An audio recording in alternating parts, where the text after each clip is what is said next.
In a dimly lit antique shop on a rainy afternoon, widower Emilio Garcia, a frail man in his 70s, purchases a mirror rumored to summon the spirits of lost loved ones. Desperate to see his late wife, Clara, one last time, he places the mirror in their bedroom, whispers her name, and waits. At first, only his reflection appears. But then, the glass clouds over, and Clara's face emerges, smiling faintly. Suddenly, the smile vanishes, replaced by eyes that aren't hers. Something else is staring back. Emilio Garcia sat alone in the dim light of a quiet café, nursing a steaming cup of coffee. Outside, the rain lashed against the glass, blurring the streets and smudging the silhouettes of passersby. He had been a regular here for years, ever since his wife, Clara, passed away. It was a routine, a way to fill the yawning hours of his empty days. But this afternoon was different. This afternoon, he overheard a conversation that would change everything. At a nearby table, a hunched, wiry man with a face etched in deep lines spoke in a hushed tone to the cafe owner. Emilio wasn't trying to eavesdrop, but the peculiar words drifted over. "A mirror," the man said. "Not just any mirror. It shows you things no man should ever see, but it can bring the dead back, even if only for a moment." Emilio's breath caught. He turned his head slightly, pretending to adjust his scarf, but his ears strained to catch more. The cafe owner, a stout woman with a skeptical expression, scoffed. "You've been peddling those stories again, Victor? People come here for coffee, not ghost tales." Victor leaned closer, his voice dropping to a conspiratorial whisper. "This isn't a story, Lorna. I've seen it myself. The mirror's cursed, sure, but it works. I saw my mother's face in it. Clear as day." Lorna snorted. "And what happened after? You're still here, so it can't have been that dangerous." Victor's voice hardened. "I left before it could take me. The mirror has a price, and it's steep, but for someone desperate enough—" He let the sentence hang in the air. Emilio couldn't help himself. He turned fully toward the table, his hands trembling slightly. "Excuse me," he said, his voice hoarse from disuse. "Did you say it brings back the dead?" Victor's sharp eyes narrowed as he sized Emilio up. The old man's gray hair, his thin frame, and the grief etched into his face told Victor all he needed to know. "Depends," he said carefully. "Why do you ask?" Emilio hesitated, then spoke the truth. "My wife, she's been gone 10 years. If there's a chance I could see her again, even just once, I'd pay any price." Victor leaned back in his chair, a flicker of unease crossing his face. "You don't know what you're asking, old man. The mirror doesn't just show you the dead. It shows other things." "I don't care," Emilio said, his voice firm despite the tremor in his hands. "Tell me where to find it." For a moment, Victor seemed to wrestle with himself. Then, with a sigh, he reached into his coat pocket and pulled out a slip of paper. "There's an antique shop 2 streets over. Ask for the mirror in the back room. But don't say I didn't warn you." Emilio took the paper, his heart pounding. He left the cafe without finishing his coffee, the rain soaking through his coat as he hurried to the address. The antique shop was small and unassuming, its window cluttered with dusty trinkets. A bell jingled as he stepped inside. The shopkeeper, a gaunt man with piercing eyes, looked up from behind the counter. "Help you?" he asked, his voice as dry as the pages of an old book. "I'm looking for a mirror," Emilio said, his voice steady despite the weight of his emotions. "The one in the back room." The shopkeeper's expression darkened. "Not for sale," he said curtly. Emilio reached into his wallet and pulled out a wad of bills. "Name your price," he said. The shopkeeper hesitated, then nodded grimly. "You don't know what you're getting into," he muttered as he led Emilio to a door at the back of the shop. Inside was a single item, a tall, ornate mirror with a gilded frame that seemed to shimmer even in the dim light. Emilio's breath caught as he approached it. The glass was strangely cloudy, as if it held secrets it was reluctant to reveal. He ran his fingers along the frame, feeling a strange warmth emanating from it. "It's yours," the shopkeeper said, his voice low. "But once you take it, it's your problem. Don't come back here looking for answers." Emilio nodded and arranged for the mirror to be delivered to his home. That evening, as the rain continued to fall, he stood before the mirror in his bedroom. His reflection stared back at him, tired and worn. He took a deep breath and whispered, "Clara." At first, nothing happened. Then the glass began to ripple, like water disturbed by a pebble. Emilio stepped back, his heart racing. Slowly, a face began to emerge, Clara's face. She looked just as she had in life, her eyes warm and her smile gentle. "Clara," Emilio whispered, tears streaming down his face. "It's really you." But Clara didn't respond. Her expression was strange, almost pained. Emilio reached out to touch the glass, but before his fingers could make contact, her face changed. Her smile twisted into something unnatural, her eyes darkening. And then, behind her, something else appeared, something that wasn't human. Emilio stumbled back, his heart pounding. The glass shimmered again and his reflection returned, but he could still feel the presence of whatever he had seen. The room felt colder, the air heavier, and in the silence a whisper came from the mirror. "You shouldn't have called her." The whisper lingered in the air long after Emilio had stepped away from the mirror, his chest heaving. "You shouldn't have called her." The words echoed in his mind, heavy and foreboding. He sat on the edge of his bed, staring at the mirror. Its glass was once again calm, reflecting only his wide, fearful eyes. He wanted to convince himself it had been a trick of the light, an overactive imagination fueled by his longing for Clara.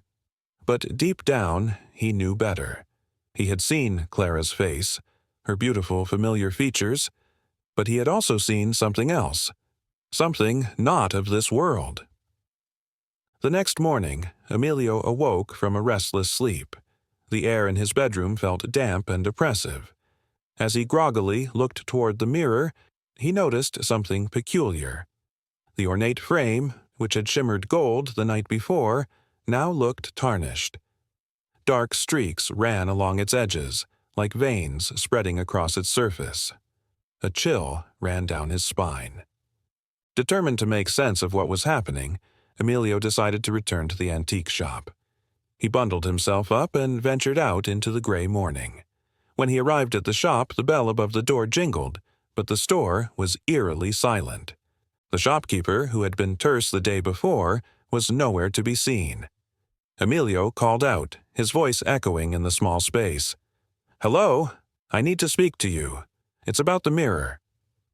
There was no answer. Frustrated, Emilio ventured deeper into the shop, weaving through narrow aisles of dusty relics.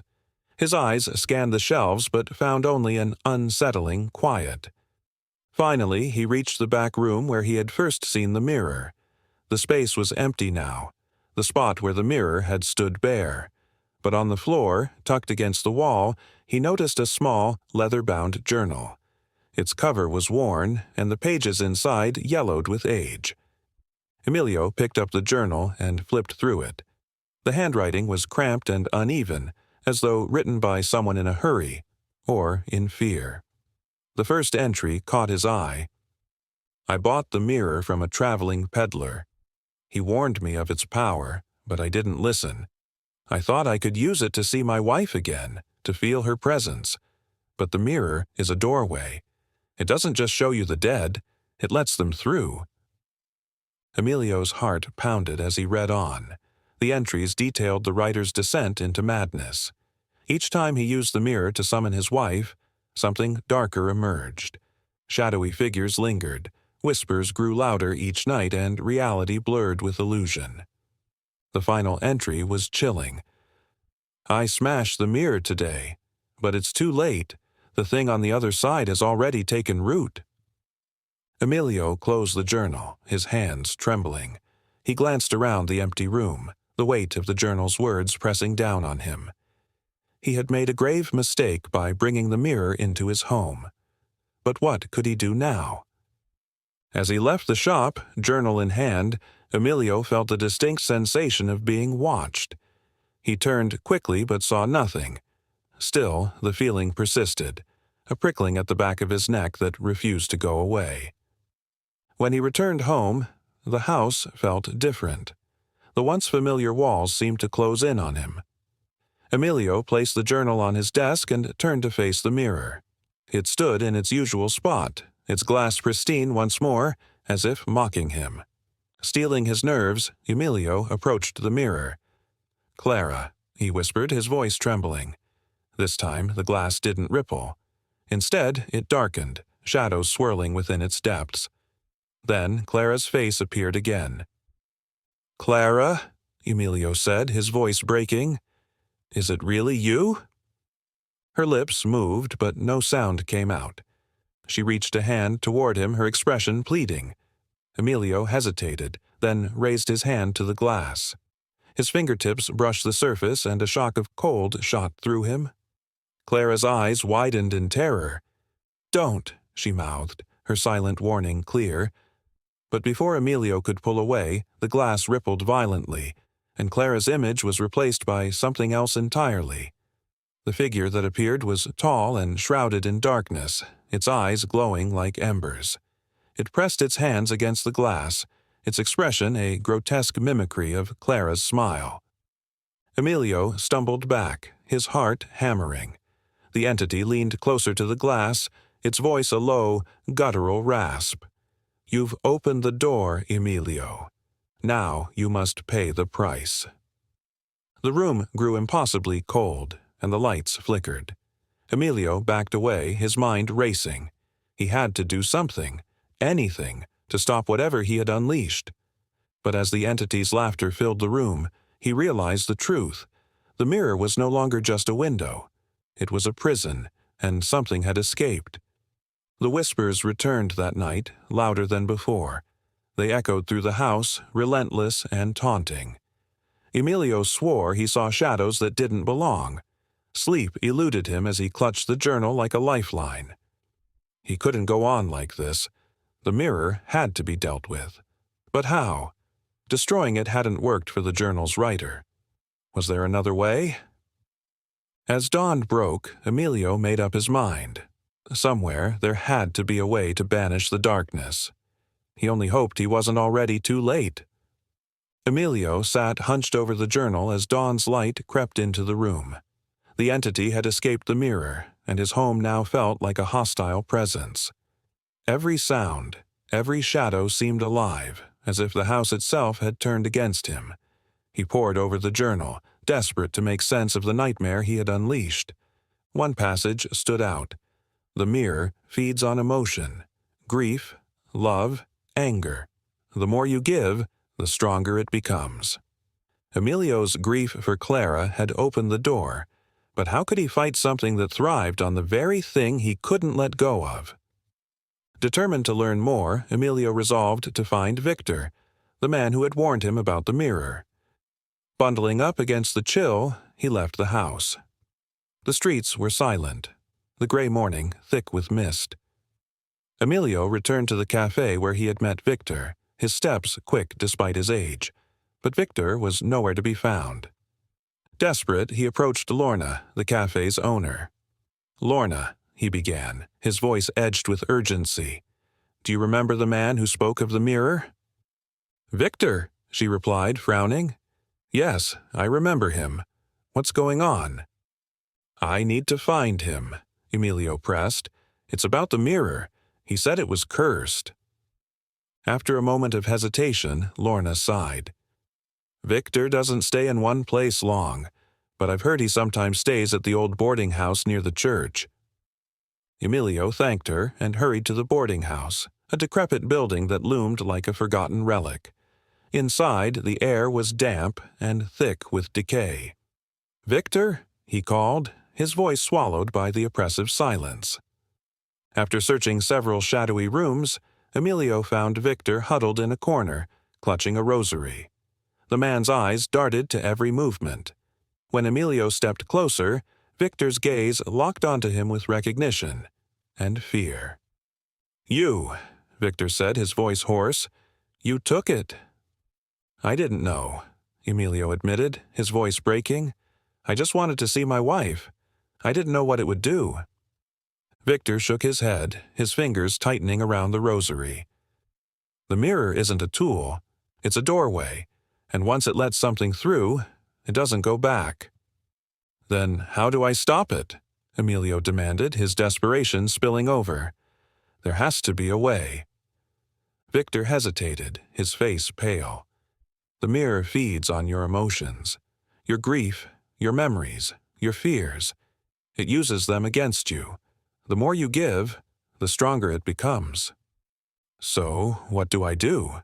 Let it destroy me?" Emilio's voice cracked under the weight of his despair. Victor glanced at the floor, then finally spoke. "There's one way. You have to confront it. The mirror thrives on emotions, but it can also be confused. If you can face it without fear or grief, if you can trick it into thinking you have nothing left to give, it might weaken." Victor handed him the rosary. "This won't stop it," he said, "but it might give you strength. Whatever you do, don't let it see your fear." Emilio returned home with the rosary clutched tightly in his hand.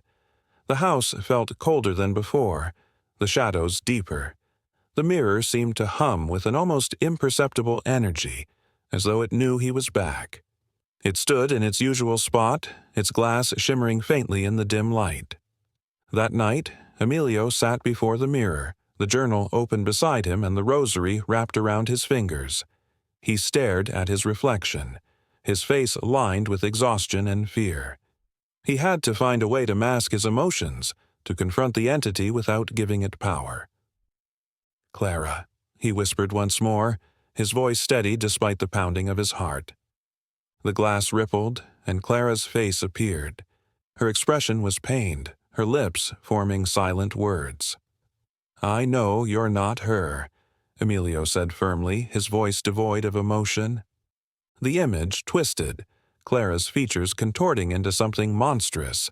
The entity's dark form emerged, its glowing eyes fixed on him. "You think you can defy me?" it hissed. "You have nothing left to take," Emilio replied coldly. "I've already lost everything." The entity snarled, its shadowy form pressing against the glass. The room grew colder, the lights flickering. Emilio gripped the rosary tighter, refusing to flinch as the entity's rage filled the air. Suddenly, the mirror cracked, a jagged line splitting its surface. The entity let out an inhuman howl, its form shuddering as it began to dissolve. Emilio didn't move, his eyes locked on the mirror until silence fell. When the light steadied, the mirror was whole again, its surface calm. But Emilio knew the fight was far from over. The mirror might have weakened, but the entity was still there, waiting. As dawn broke, Emilio made a vow. He would find a way to end this once and for all, no matter the cost. Emilio spent the next day locked in his small study, his mind racing as he tried to make sense of the fragmented knowledge he had gathered. The journal sat open on the desk, its yellowed pages covered in cryptic warnings while Victor's advice echoed in his mind. Don't let it see your fear. The weight of what lay ahead pressed down on Emilio like a leaden shroud. The mirror wasn't just an object. It was alive, and it had already shown it could manipulate him by preying on his love and grief. Yet, somewhere deep inside, Emilio clung to a fragile thread of hope. If the mirror could be weakened, then surely it could be defeated. That evening, Emilio gathered every reflective surface in his home. Mirrors, picture frames, even polished metal trays, and covered them with heavy cloths. He had read in the journal that reflections could act as echoes of the mirror's power, amplifying its influence. The thought of being watched from every angle sent a shiver down his spine. When night fell, the house seemed to exhale a deep, chilling breath. Emilio sat by the mirror again, the rosary tangled in his fingers. The crack that had formed in the glass the night before was still there, a jagged scar running down its center. He stared at it, wondering if it had weakened the entity or merely angered it.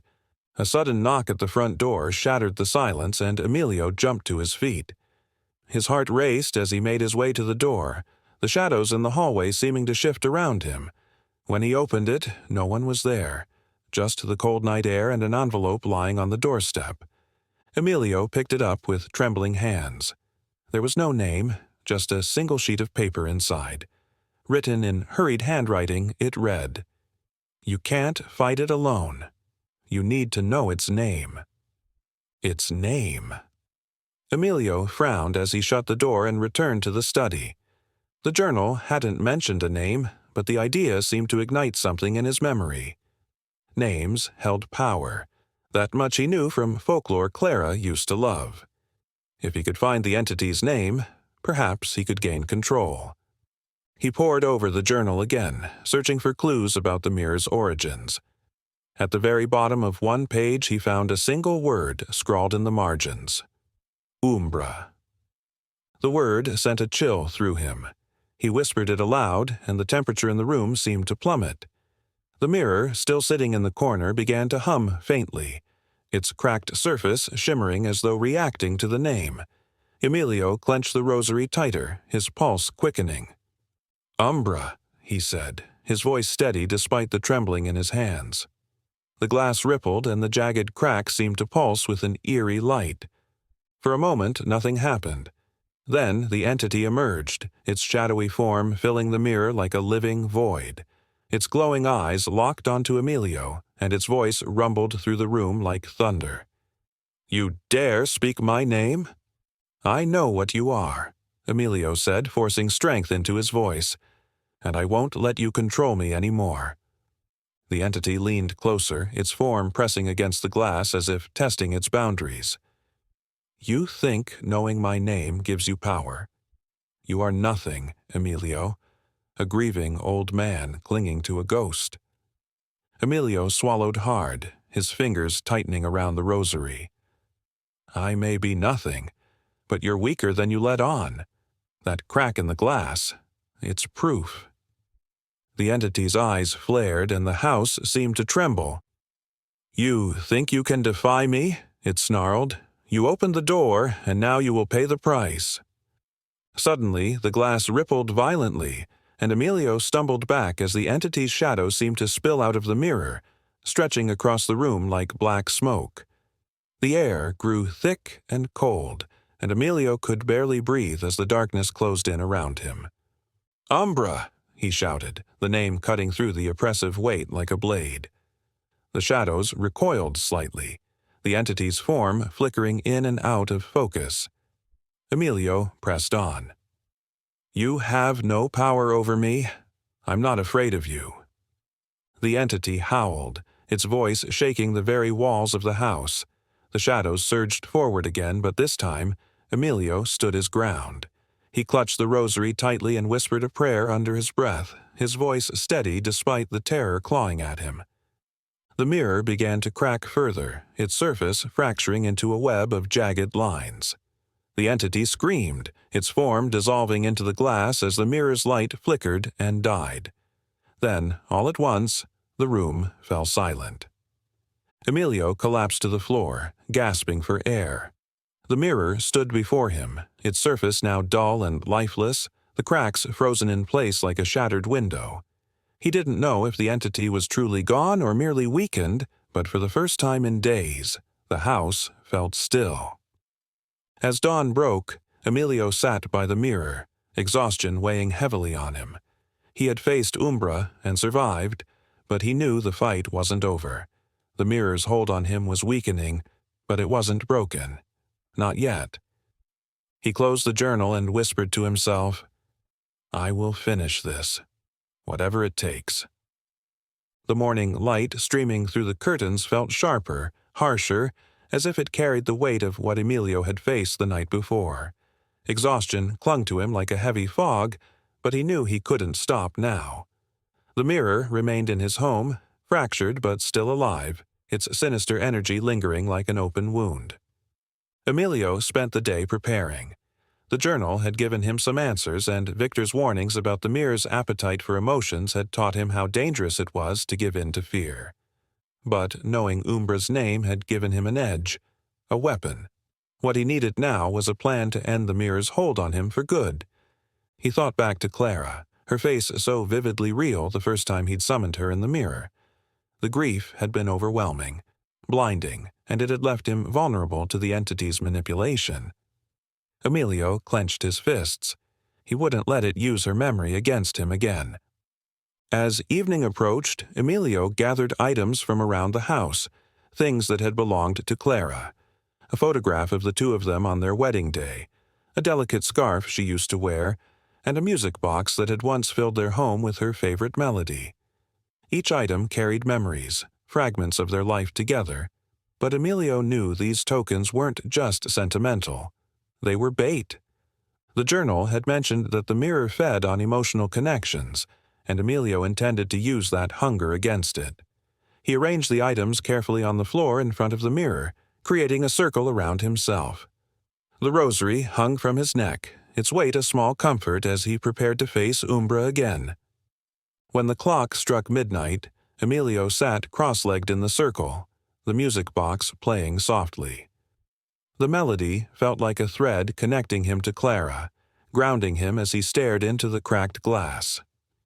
The mirror seemed to pulse faintly, as though sensing his presence, its fractured surface reflecting distorted images of the room. "Umbra," Emilio called, his voice firm. "I'm ready for you."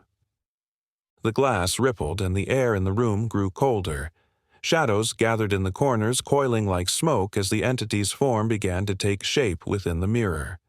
Its glowing eyes pierced through the darkness, locking onto Emilio with an intensity that made the room feel smaller, heavier. "You return to me," Umbra hissed, its voice like the scraping of metal. "You're a fool, Emilio. You've already lost everything. What more do you think you can gain?" "I've lost enough," Emilio said, his voice steady despite the fear curling in his chest. "And I won't lose anything else to you." The entity laughed, a deep, hollow sound that reverberated through the room. "You brought me here with your grief. You opened the door. Do you really think you can close it now?" Emilio held the rosary tightly, his knuckles white. "You thrive on grief, on fear. But I've learned your name. I've learned your weakness." Umbra's form seemed to ripple, its shadowy edges growing jagged. "My name gives you nothing," it snarled.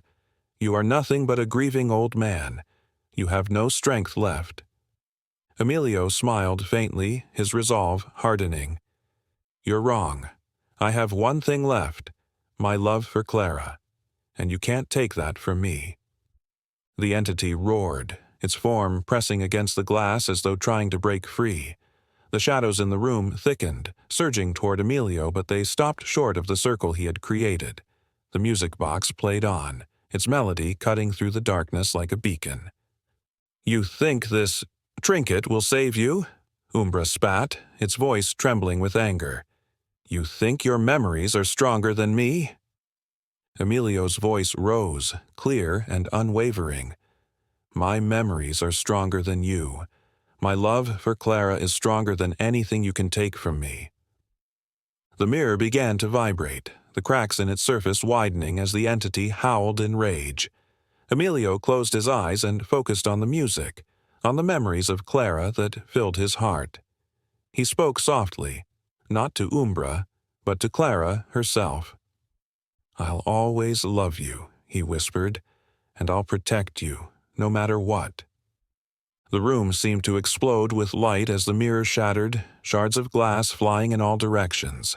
The force knocked Emilio backward, the music box toppling over as its melody slowed to a stop. For a moment, there was only silence. When Emilio opened his eyes, the mirror was gone.